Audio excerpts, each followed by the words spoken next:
पुनः नेपाली चर्चका सम्पूर्ण सदस्यहरूलाई ख्रीष्टीय अभिवादन, जय मसीह। अनि आजको सेवामा म तपाईहरुलाई हार्दिक स्वागत गर्दछु। आज हामी पहिलो राजा 19 अध्यायको 19 पददेखि 21 पदसम्म रहेको यो खण्डलाई हेर्नेछौँ। हामी यहाँ एलिसाको बोलावटको बारेमा देख्दछौँ। जब हामी बोलावटको कुरा गर्दछौँ, बाइबलमा दुई प्रकारका बोलावटहरूलाई हामी पाउँदछौँ। पहिलो त मुक्तिमा बोलावट अनि दोस्रो चाहिँ परमेश्वरको कामको निम्ति बोलावट। हामी यहाँ एलिसालाई परमेश्वरले एलिया अगमवक्ताद्वारा उहाँको कामको निम्ति बोलावट दिँदै गर्नुभएको कुरालाई देख्दछौँ। यहाँ पद 19ले भन्दछ, एलिसा 12 हल गोरुहरूका साथमा खेत जोतिरहेका थिए। जब परमेश्वरले एलिसालाई बोलाउनु भयो तब एलिया काममा व्यस्त रहेको व्यक्ति हामी पाउँदछौँ। परमेश्वरले कहिले पनि उहाँको काममा अल्छी गरेर बस्ने, केही पनि नगरिकन बस्ने व्यक्तिहरूलाई बाइबलमा हामीले बोलाएको पाउँदैनौँ। जब जब उहाँले आफ्नो कामको निम्ति मानिसहरूलाई खोज्नु भएको छ, ती मानिसहरूलाई हामी केही न केही काम गरिरहेको, उनीहरूले पाएको जिम्मेवारीहरूलाई पुरा गरिरहेको हामी पाउँदछौँ। जस्तै उदाहरणको निम्ति हामी देख्दछौँ पत्रुसको जीवन, आन्द्रियासको जीवन, उनीहरू माछा मारिरहेका थिए। त्यस्तै गरिकन याकुब र योहन्ना चाहिँ आफ्नो पिता जब्दियाका साथमा जाल तुनिरहेको अवस्थामा प्रभु येशूले उनीहरूलाई बोलाउनु भएको कुरालाई हामी पाउँदछौँ। मत्ती कर अड्डामा कर उठाइरहेको अवस्थामा प्रभु येशूले उनलाई बोलाउनु भएको छ। त्यस्तै गरिकन दाउदलाई हामी देख्दछौँ, दाउद आफ्ना पिताका भेडाहरूको देखभाल गरिरहेको छ। इजरायलको पहिलो राजा साउललाई हामी देख्दछौँ, उनी आफ्नो पिताको हराएको गधाको खोजी गरेर निस्केका छन्। अनि त्यस्तै गरेर रुथलाई हामी पाउँदछौँ, रुथ आफ्नो सासूको सेवा गरिरहेका छिन् अनि सिलाबाला खोज्ने काममा व्यस्त छिन्। अनि त्यस्तै गरिकन प्रेरित पावललाई हामी देख्दछौँ, उनी मण्डललाई सताउनलाई परमेश्वरको विपरीत दिशामा व्यस्त हुँदै उनी काम गरिरहेको अवस्थामा प्रभु येशूले उनलाई दमस्कसको बाटोमा भेटेर आफ्नो सेवकाईमा बोलाउनु भएको हामी पाउँदछौँ। हामी त्यस्तै गरेर सामुएललाई देख्दछौँ। सामुएल एलीको अधीनमा रहेर मन्दिरमा परमेश्वरको सेवा गरिरहेको छ। त्यस्तै गरिकन नेहेमाया राजाको महलमा बसेर काम गरिरहेको अवस्थामा हामी नेहेमायालाई पनि पाउँदछौँ। गिदियोनलाई हामी देख्दछौँ, डराइरहेको अवस्थामा किन नहोस् उनी चुपचाप बसेका छैनन्, तर दागको कोलमा गएर उनले गहुँ चुटिरहेको हामी पाउँदछौँ। त्यसले गर्दा प्रियहरू, हाम्रो व्यस्तता चाहिँ परमेश्वरको काम नगर्ने बहाना हुनु हुँदैन। परमेश्वरले वास्तवमा भन्यो भने उहाँको कामको निम्ति व्यस्त व्यक्तिहरूलाई नै खोज्नु भएको छ र आफ्नो काममा नियुक्त गर्नुभएको छ। हामीमध्ये कतिजनाले आफ्नो व्यस्ततालाई अगाडि सार्छौँ र भन्ने गर्छौँ कि मलाई परमेश्वरको काम गर्नलाई समय नै छैन, कतिचोटि मलाई मण्डलीमा आउन पनि समय पाउँदैन, सङ्गतिमा आउन समय पाउँदैन भनेर हामी भन्दछौँ। तर हाम्रो व्यस्तता चाहिँ कदापि पनि परमेश्वरको काम गर्नदेखि बाधा दिने, अर्थात् यो व्यस्तता चाहिँ एउटा एक्सक्युज हाम्रो जीवनमा कदापि बन्नु हुँदैन प्रियहरू। किनकि हामीले देख्दछौँ परमेश्वरले व्यस्त व्यक्तिहरूलाई खोज्नुभएको छ। यहाँ एलिसा पनि आफ्नो पिताको घरानाको सबै जिम्मेवारी लिएर व्यस्त व्यक्तिको रूपमा हामी पाउँदछौँ। उनमा त्यो क्यारेक्टर, त्यो चरित्र उनमा छ। एउटा जिम्मेवार व्यक्ति हो एलिसा। अनि परमेश्वरले एलिसालाई खेतमा 12 हल गोरुको साथमा खेत जोतिरहेको अवस्थामा भेटाउनुहुन्छ, फेला पार्नुहुन्छ अनि एलियाद्वारा उनलाई अब अगमवक्ताको सेवकाईको निम्ति बोलावट दिनुहुन्छ। दोस्रो कुरा हामी यो देख्दछौँ कि 19 पदले नै भन्दछ, एलिया 12 हल गोरुहरूका साथमा खेत जोतिरहेको छ। 12औं हल चाहिँ उनले चलाइरहेको छ अनि यसैले 11वटा हल चाहिँ अरू मानिसहरूले चलाइरहेको देख्दछौँ। एलिसा एउटा धनाढ्य व्यक्ति हो। उनका 12 हल गोरुहरू छन्, साथसाथमा 11 जना कामदारहरू पनि उनीसँग छ। अब 12 हल गोरु लगाएर जोत्ने खेतको आकार कत्रो होला तपाईँले नै कल्पना गर्नुहोस्। एकदमै ठुलो आकारको खेत हो अनि यो खेतको मालिक एलिसा हो। हामी यहाँ देख्दछौँ एलिसासँग सबै कुराहरू छ, गाई गोरुहरू प्रशस्त छ, कामदारहरू छ, एकदमै ठुलो खेत छ, अन्नको उब्जनी छ, प्रशस्त कुराहरूको मालिक उनी हुन्। जब परमेश्वरले एलिसालाई बोलावट दिनुभयो, वास्तवमा भन्यो भने अब परमेश्वरको बोलावटमा एलिसाले यी सबै कुराहरूलाई छोडेर उनी चाहिँ अलग भएर अब परमेश्वरको बोलावटमा एलियाको पछाडि लाग्नुपर्ने यो जिम्मेवारी एलिसाले पाइरहेको थियो। अनि एउटा ठुलो चुनौती हो उनको निम्ति। तर हामी यहाँ देख्दछौँ एलिसाले चाहिँ उनीसँग भएका भौतिकी कुराहरूलाई छोड्न तयार भएको छ अनि एलियाको पछाडि जान तयार भएको छ। यो बोलावटमा उनी बाहिर निस्कँदाखेरि सायद हुनसक्छ एलिसाले कचोरी खाना पाउँदैन थियो होला, किनकि एलिया त्यस्तै प्रकारको व्यक्ति थिए, भोकै बिताउनु पर्ने हुनसक्थ्यो, घरको मिठो मसिनो खाना पाउँदैन थियो।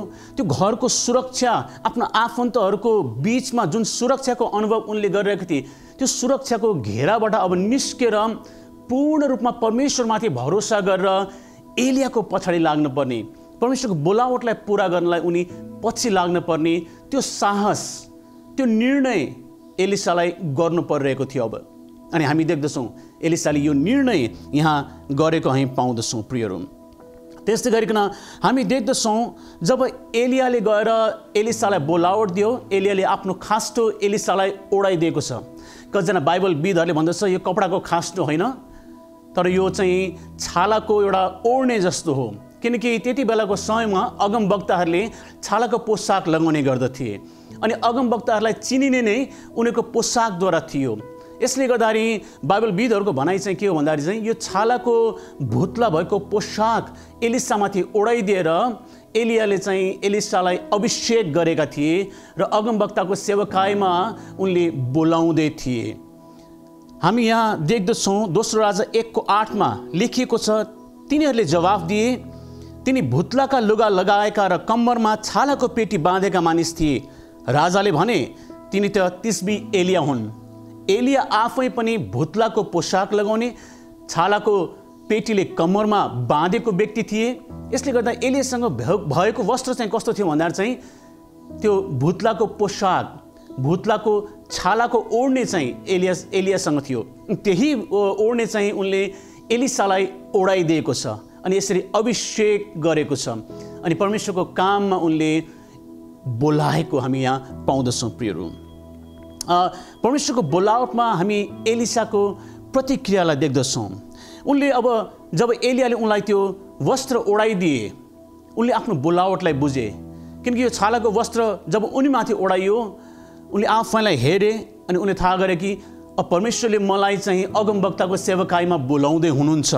अनि पद 20 लेखेको छ, यहाँ भन्दछ, तब एलिसाले आफ्ना गोरुहरू छोडेर एलियाको पछि पछि दगुरे र भने, कृपा गरी मलाई आफ्ना बुवा र आमालाई चुम्बन गरेर बिदा हुन दिनुहोस्, त्यसपछि म तपाईँको पछि लाग्नेछु। अब एलिसाले एलियासँग अनुमति मागिरहेको छ आफ्नो घरमा जान, आफ्नो बुवा आमालाई भेट्न र अन्तिमचोटि बिदाईको चुम्बन गरेर अनि त्यो चुम्बन लिएर आफ्ना बुवा आमाबाट चाहिँ अलग भएर एलियाको पछाडि आउनलाई त्यो अनुमति मागिरहेको हामी पाउँदछौँ।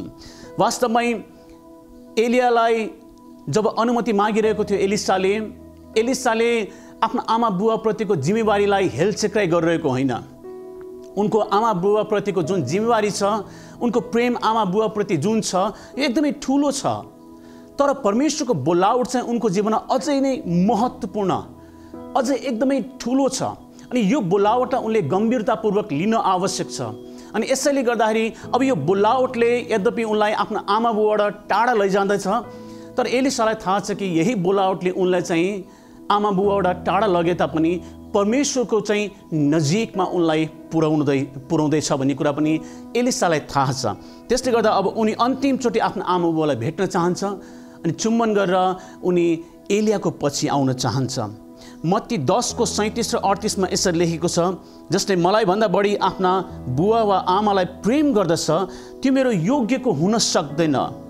जसले मलाई भन्दा बढी आफ्ना छोरा वा छोरीलाई प्रेम गर्दछ त्यो मेरो योग्यको हुँदैन।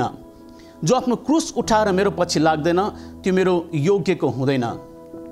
प्रियहरू, हरेक जसले परमेश्वरबाट बोलावट पाएको छ, वास्तवमै भन्यो भने परमेश्वरको बोलावटलाई नै हामीले सबैभन्दा अगाडि राख्नुपर्ने हुन्छ अनि परमेश्वरलाई हामीले प्रथम स्थानमा राखेर परमेश्वरलाई चुन्नुपर्ने आवश्यकता हुँदछ। यहाँ एलिसाले पनि जब परमेश्वरको बोलावटलाई पायो, उनले परमेश्वरलाई अगाडि राखेको छ।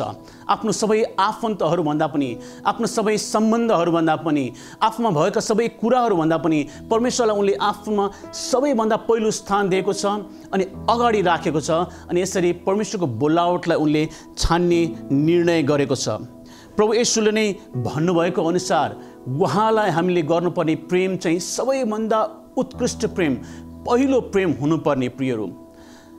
यस्तो प्रकारले जब हामी परमेश्वरलाई गर्ने प्रेम र आफ्नो आफन्तहरूलाई गर्ने प्रेमलाई तुलना गर्दछौँ, परमेश्वरलाई गर्ने प्रेम चाहिँ एकदमै धेरै होस्, यो र्याडिकल लभ परमेश्वरप्रति होस्, जुन प्रेममा चाहिँ हामी उहाँको आज्ञा पालन हर अवस्थामा गर्नलाई तयार हुँदछौँ अनि परमेश्वरको आज्ञाहरू हर प्रकारले हामी पुरा गर्नलाई दत्तचित्त साथमा हामी अगाडि बढ्दछौँ।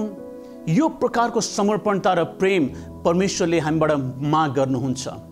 तुलना गर्दाखेरि आमा बुवाहरूले अथवा हाम्रो आफन्तहरूले चाहिँ उहाँलाई गर्ने प्रेम घटेको होइन, वास्तवमा उहाँलाई गर्ने प्रेम पनि पहिलाभन्दा अझ बढेको छ, तर परमेश्वरलाई गर्ने प्रेम चाहिँ यति धेरै, त्यसको तुलनामा चाहिँ त्यो अर्को प्रेम चाहिँ फिक्का जस्तो देखियोस्, त्यो प्रकारको माग परमेश्वरले राख्नुहुन्छ। God has to come first in our life, in every aspect of our life।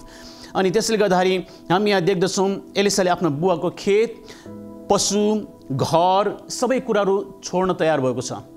अब उनले पहिला जस्तै आफ्नो बुवाको देखभाल गर्न सक्दैन, बुवाहरूको जाय जेठाहरूको देखभाल गर्न सक्दैन, नोकर चाकरहरूको देखभाल गर्न सक्दैन। अब त्यो सबै कुरालाई छोड्न पर्नेछ अनि परमेश्वरको कामको निम्ति उनी निस्केर आउनुपर्नेछ अनि परमेश्वरको बोलावटमा उनलाई परमेश्वरले कहाँ कहाँ लानुहुनेछ अनि त्यो समय उनले चाहिँ आफ्नो परिवारलाई दिन सक्दैन, तर परमेश्वरको काममा पूर्ण रूपमा दिनुपर्नेछ। यो प्रकारको अवस्था उनको अगाडि आइपरेको छ अनि उनी चाहिँ यो पुरा गर्नलाई तयार भएको छ। प्रियहरू, यहाँ हामी एलियाको भनौँ रेस्पोन्सलाई पनि देख्दछौँ। एलियाले बडो अचम्म प्रकारले यहाँ रेस्पोन्स गरेको कुरालाई हामी यहाँ पाउन सक्दछौँ। प्रियहरू, तपाईँले त्यसै खण्डमा एलियाको जवाफलाई देख्नुहुन्छ।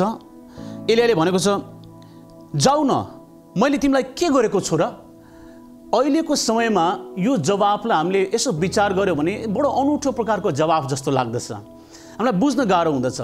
तर ऐतिहासिक सन्दर्भमा, हिस्टोरिकल कन्टेक्स्टमा त्यति बेलाको समयमा यसको एउटा खास अर्थ छ।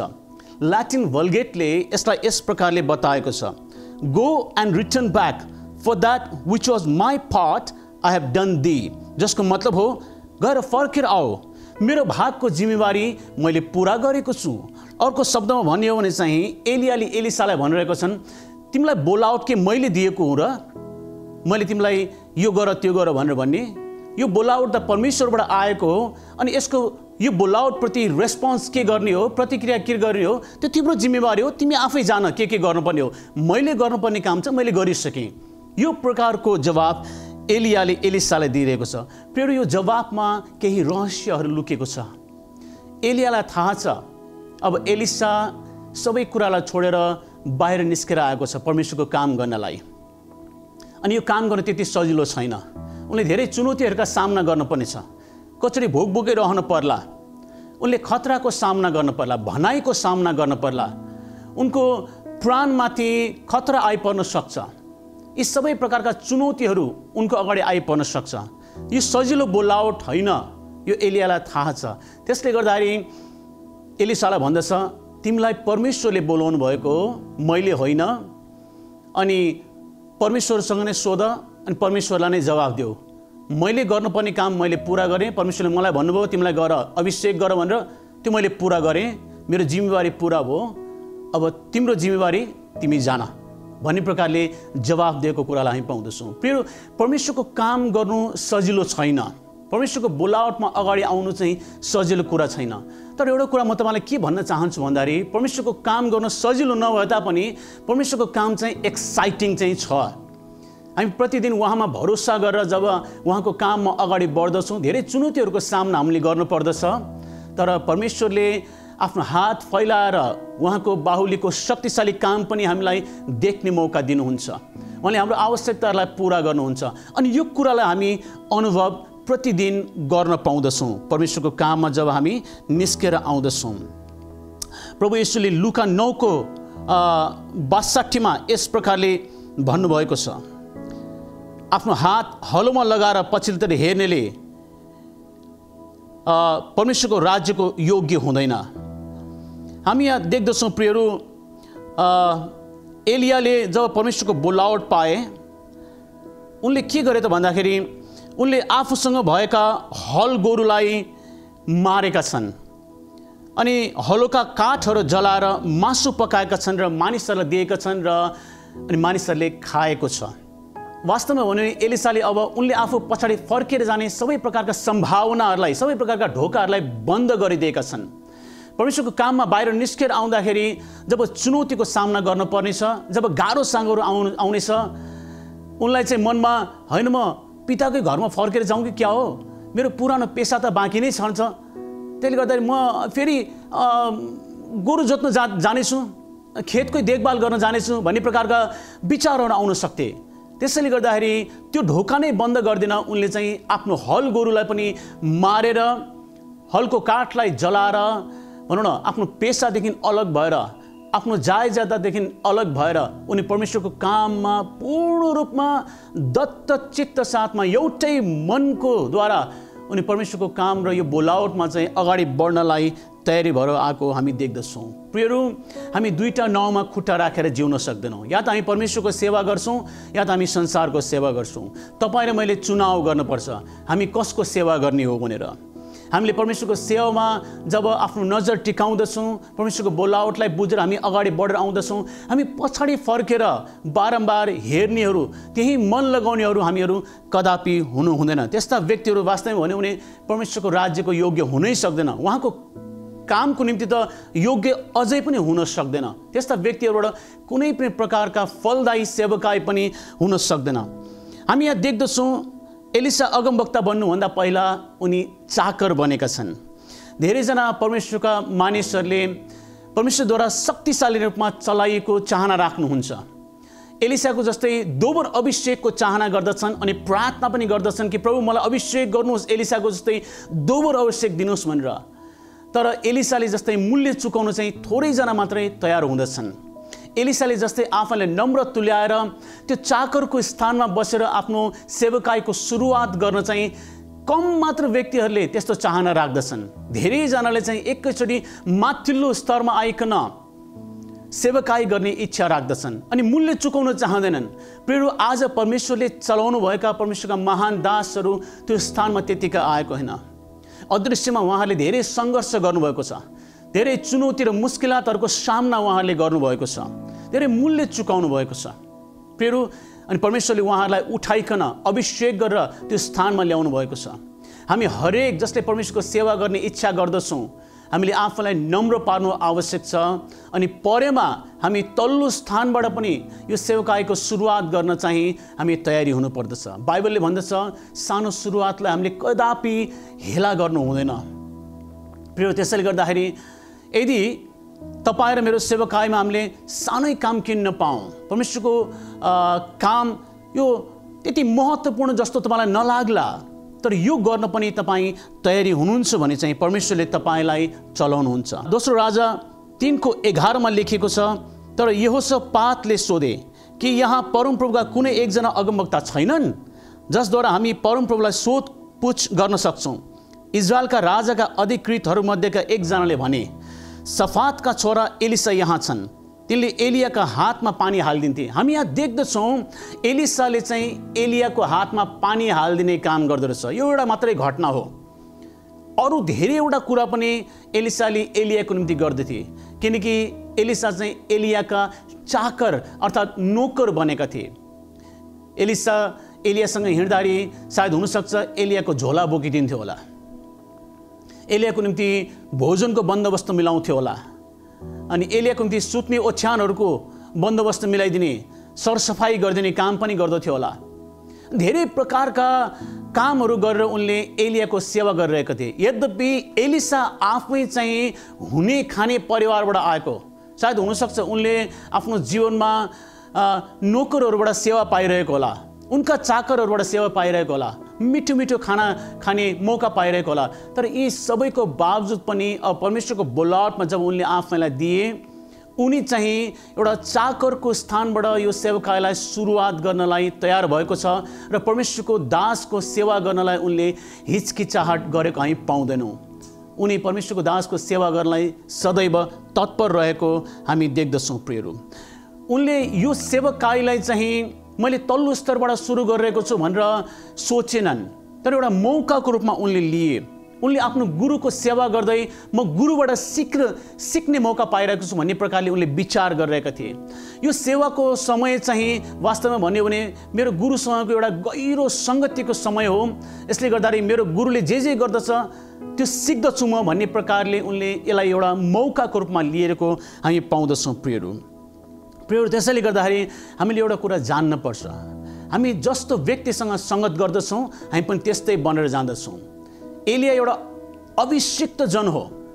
त्यो अभिषिक्त जनसँगको सङ्गतिद्वारा एलिसाले पनि त्यो अभिषेकलाई प्राप्त गरिरहेको छ अनि पछि गएर परमेश्वरले एलिसाकै भागको अभिषेक पनि एलिसाको जीवनमा राखिदिनु भयो, जसले गर्दा उनले दोबर अभिषेक प्राप्त गरेका छन्। तर यसको निम्ति उनले एकदमै हम्बल बिगिनिङ भन्छ नि, एउटा तल्लो स्तरबाट आफूलाई नम्र तुल्याएर यो सेवकाईको सुरुवात गरेको कुराहरू हामी देख्न सक्दछौँ।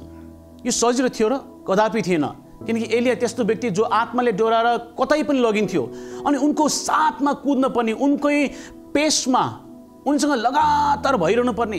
एलिया आत्माले डोराएर रथसँगै बेगको साथमा कुद्ने व्यक्ति, एउटा सहरबाट अर्को सहरमा जाने व्यक्ति। कतिखेर परमेश्वरले कहाँ लानुहुन्छ थाहा छैन अनि उनको साथमा हिँड्नु भनेको चाहिँ सजिलो कुरा होइन, एउटा गाह्रो कुरा हो।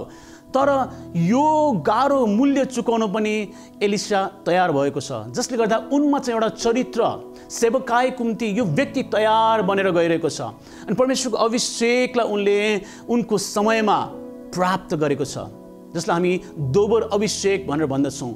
अनि परमेश्वरले यो व्यक्तिलाई आउँदो दिनमा एउटा शक्तिशाली रूपमा उनको गुरुभन्दा पनि महान रूपमा चलाएको हामी पाउँदछौँ।